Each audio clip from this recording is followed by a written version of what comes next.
Bismillahirrahmanirrahim. Assalamualaikum warahmatullahi wabarakatuh. Alhamdulillahirabbil alamin. Wa bihi nasta'in ala umurid dunya waddin. Assalatu wassalamu ala asrofil anbiya wal mursalin Sayyidina wa nabiyyina Muhammadin wa ala alihi wa sahbihi ajma'in. Qala Allah Ta'ala fi kitabihil karim. A'udzu billahi minasy syaithanir rajim. Ya ayyuhalladzina amanu kutiba alaikumus syiyam kama kutiba alal ladzina min qablikum la'allakum tattaqun. Sahabat Sisma rahimakumullah, alhamdulillah kita masih diberi kekuatan iman, kita masih diberi kesehatan sehingga kita bisa menjalankan ibadah Ramadan, dan kita terus berdoa mudah-mudahan kita selalu mendapat lindungan Allah Subhanahu wa taala untuk bisa menuntaskan ibadah Ramadan 1444 Hijriah ini. Ma'asyiral muslimin rahimakumullah. Pada kesempatan ini saya ingin menyampaikan salah satu keistimewaan dari bulan Ramadan ini. Kita tahu bahwa Ramadan bulan suci, bulan yang penuh rahmah, bulan yang penuh maghfirah, dan kita memiliki sejumlah nama, sejumlah sebutan untuk bulan Ramadan. Termasuk Ramadan adalah bulan diturunkannya Al-Quran.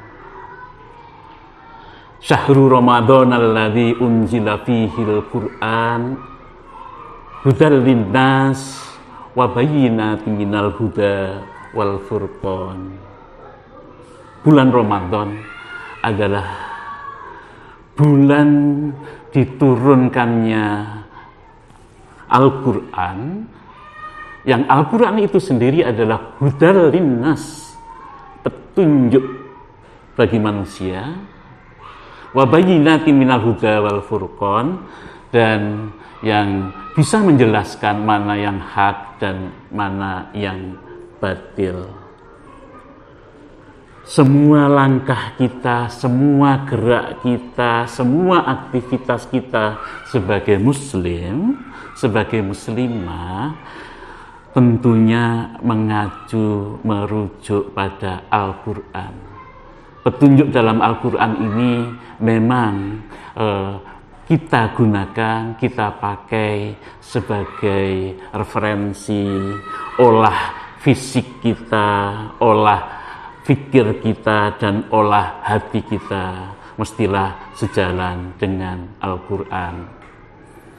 Nah, tentu kalau kita bicara nuzulul Quran, sejarah turunnya Al-Quran, pertama-tama kita harus tahu dulu, dan insya Allah kita sudah hafal bahwa Quran ini memang terdiri atas 30 juz. Total suratnya dalam Al-Quran ini ada 114 surat. Ayatnya secara keseluruhan Al-Quran ini terdiri atas 6.236 ayat.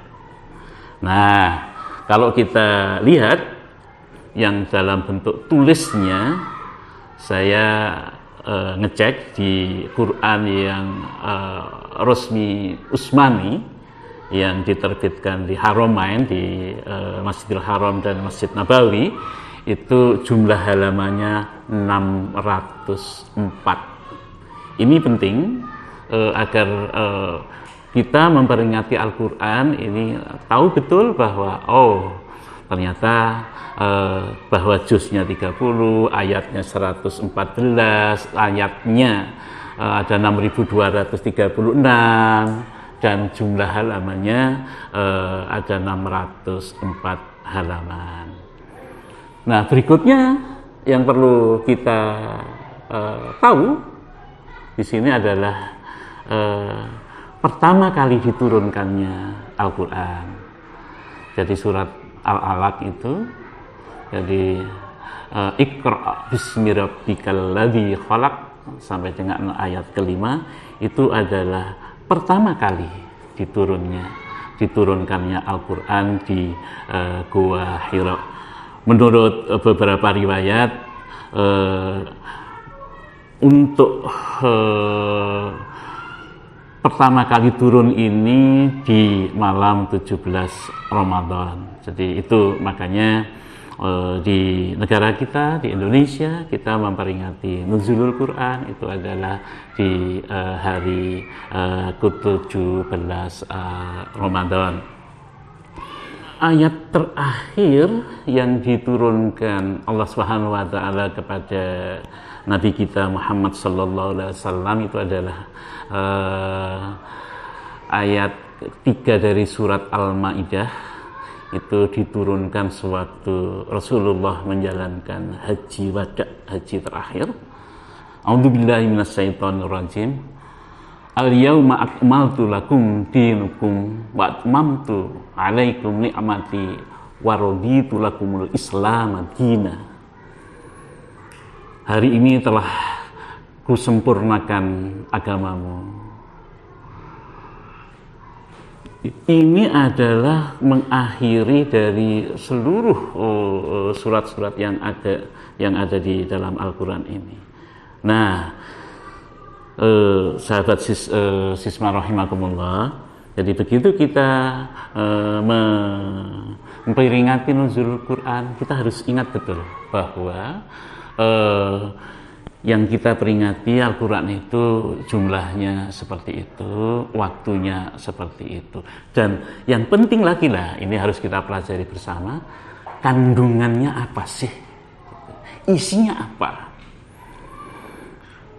Tentu sebagai pandangan hidup, sebagai pedoman hidup kita sebagai muslim, sebagai muslimah, Al-Quran ini sudah sempurna tadi dalam ayat penutup al-yauma akmaltu lakum dinukum, itu menggambarkan bahwa seluruh keperluan hidup ada di sana.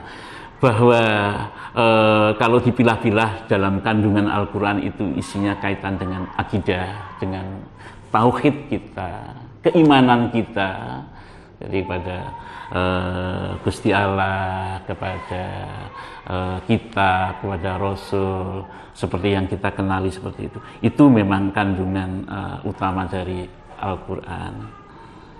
Selain berisi akidah, kandungan Al-Quran itu menyangkut syariah. Bagaimana tata cara kita berpuasa, kapan mulai puasa, kapan akhir berpuasa, itu semua sudah diatur, ada di dalam Al-Quran. Kita perlu mempelajarinya, kita perlu mengetahui lebih lanjut. Selain itu yang penting sekali juga adalah akhlak. Akhlak ini juga sesuatu yang memang kita pedomani, kita jalani, kita laksanakan dalam kehidupan kita. Sumbernya tidak lain adalah dalam Al-Quran. Kita juga tahu bahwa Al-Quran berisi rangkaian sejarah para nabi, dan begitu banyak sejarah-sejarah yang terkandung di dalam Al-Quran ini. Saya kira pada kesempatan kali ini yang bisa saya sampaikan. Lebih kurangnya tentu perlu saya sampaikan permintaan maaf. Saya akhiri, wallahu muwaffiq ila aqwamit thoriq. Assalamualaikum warahmatullahi wabarakatuh.